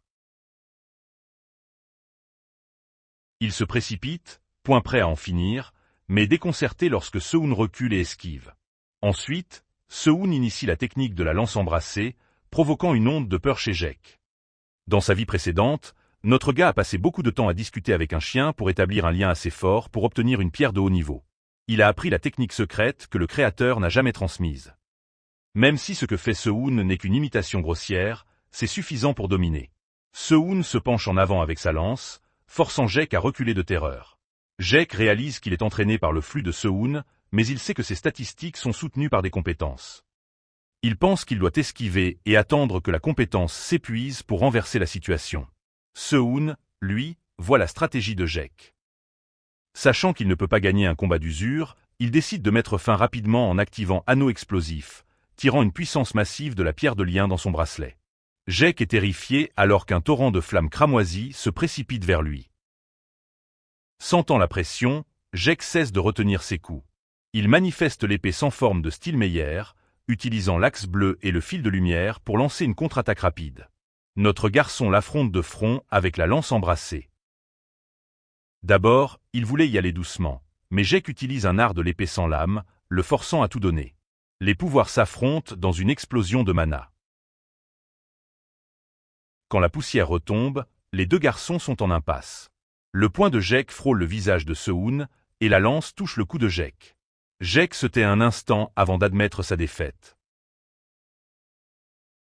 Après que Jake ait admis sa défaite, les 2 garçons se calment, et Seoun propose de déclarer le match nul. Jake refuse, arguant que puisqu'il a utilisé une compétence presque mortelle, cela compte comme une défaite pour le blond. Frustré, Jake maudit son incapacité à utiliser une épée. Notre garçon a déjà remarqué le problème. Malgré la réputation de Myers en escrime, Jake ne peut pas utiliser de lame car il brise chaque arme qu'il touche, même celle de niveau héros. Pour comprendre, Seoun demande à Jake de tendre sa main droite et de calmer son mana. Jake panique quand Seoun frappe sa paume avec un marteau. Seoun conclut que le problème vient de l'altération, pas d'un simple renforcement. Jake grogne et demande une explication. À sa surprise, Seoun promet de forger une épée pour lui. Il prend une pierre de lien de Jake, une pierre de compression de haute qualité. Elle compresse le mana absorbé, mais casse si la densité est trop forte. Seoun promet une épée qui tiendra sous cette pression. Pendant ce temps, le professeur, qui a écouté, crée un lien avec notre héros. En sortant, Jake demande un mot en privé. Il se méfie de la maîtrise soudaine de Seoun avec la lance. Il exige une explication pour sa posture parfaite. Seoun sort la pierre de lien d'Erika et dit que c'est un simple buff qui permet à ses muscles d'imiter ceux d'une autre personne. Il montre la compétence, notant que l'effort est immense car il impose les mouvements à son corps. Le professeur comprend qu'il s'agit d'imitation d'observation et s'excuse. Il révèle qu'un démon, le double de Pandémonium, a la même capacité. Cette entité maléfique tue les héros en copiant leurs compétences, et le professeur a une rancune contre elle. Seoun comprend que le lien du professeur vient de son soupçon qu'il est le diable ou la clé pour trouver le monstre. Quand notre héros montre qu'il comprend la menace démoniaque, le visage du professeur s'illumine, notant que les jeunes se soucient rarement des démons. Il admet que les compétences de Seoun dépassent son enseignement et promet de partager plus une fois les choses normalisées. Notre héros sait qu'il a le professeur dans sa poche car ses compétences égalent celles des majoritaires d'Akarkov, sans soutien familial. En sortant, Seun reçoit un message de Seonga, qui se sent coupable et veut connaître le prix de son aide. Pour paiement, il demande des infos sur Louis Volant. Seonga ne la connaît pas, mais promet d'utiliser ses contacts. Seun pense à Louis, le chien explosif, qui n'était pas aussi célèbre que Seonga et sera difficile à retrouver avant sa blessure. À sa grande surprise, Seonga rappelle presque immédiatement avec les détails. Louis, salutatorienne en élémentaire, est en congé. Sa baguette a mal fonctionné, endommageant ses circuits de mana. Elle est à l'hôpital général de l'oreille, sans progrès. Seun est choquée. Blessée, elle devient sûrement explosive. Jaek le rejoint, curieux de l'épée. Il lui montre le responsable de la baguette défectueuse de Louis. Les noms en jeu sont les familles Kruger et Barmo, des membres de l'élite. En échange de l'épée incassable, Seun demande à Jaek d'enquêter sur ces familles. Seun lui dit qu'il faudra environ une semaine pour finir la lame. Le blond est tellement excité qu'il propose de faire n'importe quoi pour une épée qui fonctionne. Mais son enthousiasme se transforme en choc lorsque Seun donne son premier ordre. Il veut que Jaek lui casse le bras proprement. C'est tout un plan de notre héros pour être admis à l'hôpital général de l'oreille. Pour se rapprocher de sa cible, un bras cassé est le ticket idéal. À l'hôpital, le personnel observe Louis Valente, qui tente de lancer une balle de lave. Sa blessure s'aggrave, causant une douleur intense. Elle gémit, ses yeux s'écarquillent d'horreur en entendant les médecins parler du reflux de mana. Ce son lui rappelle sa blessure. Le médecin ordonne d'arrêter l'expérience et demande d'utiliser les neutralisateurs de mana.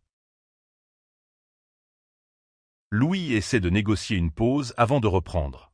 Mais le médecin reste ferme. À cause de son état, il limite sa réhabilitation à 50 tentatives par jour et la rétrograde à la magie débutante.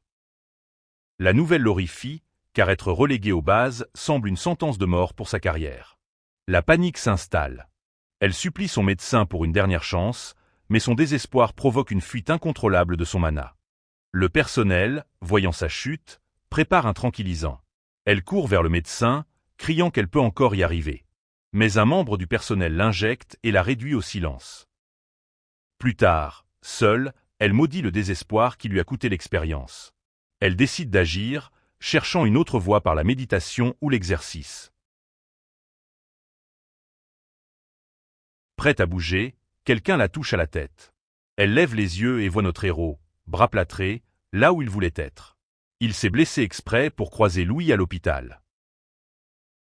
La scène flashback sur son passé, lors de leur première rencontre alors que la ville brûlait. Ils étaient dans le même bâtiment quand une alerte de raid aérien a retenti, forçant l'évacuation. C1 a à peine survécu, mais en fuyant, il a croisé le regard de Louis. À l'époque, elle le voyait comme un cerveau du chaos, vu son statuat. Dans le présent, C1 la ramène à la réalité en répétant la question qu'elle se pose. Qu'est-ce qu'elle regarde ? Louis s'énerve, exigeant des excuses pour l'avoir heurté. Trop faible pour se battre, notre héros joue les gentlemen, lui proposant de l'accompagner dans sa chambre ou d'appeler une infirmière. La seconde option est hors de question. Si elle est surprise hors du lit, le personnel la mettra sous clé. Elle le laisse l'aider à retourner dans sa chambre, maudissant sa faiblesse face à un type avec un bras cassé. Une fois à l'intérieur, il l'aide à trouver l'inhalateur dans son tiroir. Elle en prend une bouffée et ressent enfin un soulagement. Cependant, notre garçon ne se contente pas de la regarder respirer. Il suit son mana pendant son inhalation et réalise que quelque chose ne va pas. Il la choque en disant que cet inhalateur aggrave son état et irrite sa gorge. Louis se fige, stupéfaite par cette déclaration. Son expression est assombrit. Elle exige qu'il répète, d'une voix basse et menaçante. Mais C1 ne bronche pas. Il maintient sa déclaration juste au moment où une annonce retentit à l'hôpital. C1 est demandé au poste de soins du 2e étage. Avant de partir, il lui conseille de rester loin de cet inhalateur. Savoir qu'il vient du département de raffinage attise sa haine. Elle lui crie de sortir, lui lançant qu'elle n'a pas besoin de conseils d'un forgeron. Après son accident, elle a développé une aversion pour quiconque lié à la forge. Malgré cela, C1 est surpris de voir une notification. Il a déjà établi un lien avec elle. Le médecin dit qu'il faut une semaine de soins et une autre de repos. En 2 semaines, il planifie déjà. Son but est de guérir les circuits de mana de Louis, mais il veut d'abord détruire cet inhalateur, un érodeur de mana déguisé. Il prévient le médecin de Louis, disant qu'il l'a vu avoir une crise en forçant sa magie. Il sait que le personnel la confinera. Le lendemain, il appelle Jake pour des infos sur les deux coupables. Jake trouve l'accident de Louis louche. Il mentionne la tour d'ivoire, qui parraine des cadets Magicor de Babel. Son pouvoir est total. Elle choisissait un boursier de 2e année, et Louis était le meilleur. Lors de la sélection, la baguette de la famille Barmat a explosé. Les familles Barmat et Kruger sont de mèche pour l'écraser. C1 s'inquiète plus pour l'inhalateur et demande à Jake s'il y a d'autres choses étranges. Jake mentionne que le professeur Charles du département élémentaire a sponsorisé son traitement. En surface, cela semble bienveillant, mais l'instinct de C1 lui dit que c'est un piège. Avant de raccrocher, Jake lui demande de prendre des nouvelles des gens inquiets pour lui. Après un moment, il écrit à Seonga de rester calme s'il croise Jake, ce qu'il accepte. Jake a aussi dit qu'Erika s'inquiète. Mais C1 n'a pas son numéro et pense qu'elle ne fera pas de bruit, alors il décide de s'en occuper plus tard. Il se dirige vers la chambre de Louis et frappe. Dès qu'elle réalise que c'est lui, elle l'attire à l'intérieur et claque la porte. Elle est furieuse. Grâce à la manigance de C1 avec le médecin, elle est mise au repos absolu pendant 2 semaines et l'intensité de sa rééducation est réduite au niveau 1. Elle a investi du sang, de la sueur et des larmes dans sa récupération pendant 6 mois. Elle pense qu'il a tout gâché en un jour. Quand il mentionne l'inhalateur, elle dit qu'elle a suivi son conseil et a arrêté.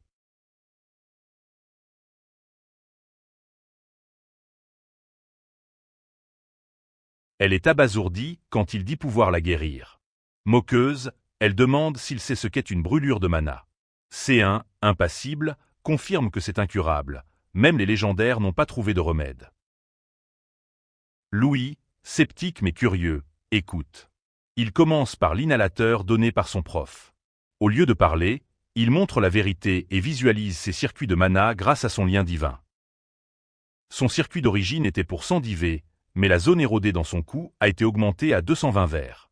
Ses yeux s'écarquillent d'horreur en voyant le même motif de mana dans la gorge de C1. En montrant les faits, il explique que ce conflit de tension cause une surcharge perpétuelle, rendant l'utilisation du mana impossible. Elle se remémore alors le moment où le professeur Charles lui a donné l'inhalateur. Le professeur avait promis que cela aiderait ses blessures, l'encourageant à l'utiliser contre la brûlure de mana et à ne jamais abandonner. Louis l'avait remercié, reconnaissant pour le soutien. Dans sa chambre d'hôpital, les dents serrées, elle réalise qu'elle a été manipulée depuis le début. Elle jure de se venger du professeur, et notre héros soupire de soulagement en voyant la lumière de la raison dans ses yeux. Il explique qu'il ne peut pas guérir sa blessure de mana, mais peut recalibrer son utilisation pour qu'elle puisse lancer des sorts. Louis demande ce qu'il veut en retour. Il veut qu'elle le rejoigne pour explorer les 6 royaumes démons. Elle sourit et lui serre la main, scellant l'accord. Plus tard, il lui tend un sac de cerises, la laissant perplexe. Il explique que la douleur vient du mana raffiné passant par son circuit endommagé. Un mage doit faire circuler le mana raffiné dans son corps pour lancer des sorts, d'où son blocage. Sa solution ? Raffiner le mana dans sa langue, un exploit comme mettre un éléphant dans un frigo. Louis doute qu'elle puisse le faire, mais C1 lui assure qu'elle est la seule capable. En réalité, c'est elle qui a inventé cette méthode dans sa vie antérieure, gagnant le titre de chienne explosive. L'entraînement est épuisant. D'abord, elle doit manger une cerise et manipuler la tige avec sa langue et son mana. C1 la pousse à tenir un bâton entre les dents tout en criant des phrases difficiles, les imprégnant de mana et d'émotion. Après une semaine de cet entraînement fou, elle est frustrée, pensant avoir juste amélioré sa prononciation. Elle s'excuse finalement et veut continuer. Lui révèle alors le secret. Ce processus raffinait le mana pour la magie d'incantation. Louis est choqué d'apprendre qu'il faut un petit noyau de mana et une forte image mentale. Pour démontrer, il forme une sphère de mana, utilise un sort de transformation pour l'infuser d'éléments, puis une incantation d'accélération. La sphère devient si tranchante qu'elle brise la fenêtre de l'hôpital. Avant qu'il ne s'excuse pour le verre brisé, il reste sans voix. Louis a compris. Elle crée une sphère de mana et l'agrandit en une énorme orbe. Sihun Regard, Emervale. Il se rappelle que, bien que la magie ignore les lois du monde, Un mage avec une forte image mentale peut défier les lois de la magie. La chienne explosive est submergée par une vague d'émotions, réalisant qu'elle peut enfin utiliser la magie sans douleur. Notre gars lui suggère de pleurer si besoin, mais elle refuse. Elle ne gaspille pas ses larmes avant de se venger de ceux qui lui ont fait ça. Pour l'aider à surmonter son traumatisme, C1 sort son téléphone pour semer le trouble sur le forum de l'école. Plus tard, sur le terrain d'entraînement de la Tour d'Ivoire, un groupe de nouveaux peinent à vaincre un squelette. Voyant ce spectacle pathétique, le vilain Go leur dit avec mépris de déguerpir. Alors qu'il s'enfuit, il reçoit un appel de Barmu, qui lui dit de vérifier le dernier poste sur le tableau du café de la Tour. En le voyant, Go explose de rage, maudissant Louis. Elle a publié un défi pour un duel, fixé à 1 semaine, 13 heures. Au hall des arts martiaux. Elle l'a moqué publiquement, disant qu'il pouvait refuser s'il avait peur. Go, vexé, jure de la battre si fort qu'elle ne se relèvera plus. De retour à l'hôpital, la fille n'est pas ravie du poste. Elle craint que sa magie d'incantation ne soit pas assez forte pour abattre Go. Un instant, elle soupçonne même C1 d'être un espion de Pierre Barmu. Mais il la calme. Il explique que sa magie est instinctive et liée à son subconscient, mais l'accident l'a terrifiée. Ce duel est la thérapie choc dont elle a besoin. Quand elle s'inquiète de perdre, C1 lui assure qu'il a confiance en elle.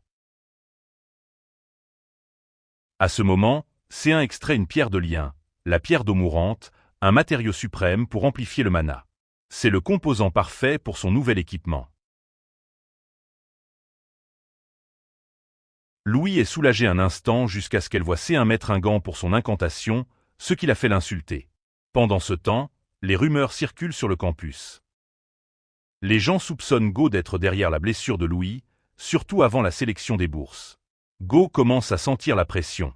Son frère l'a déjà réprimandé pour nettoyer son bazar.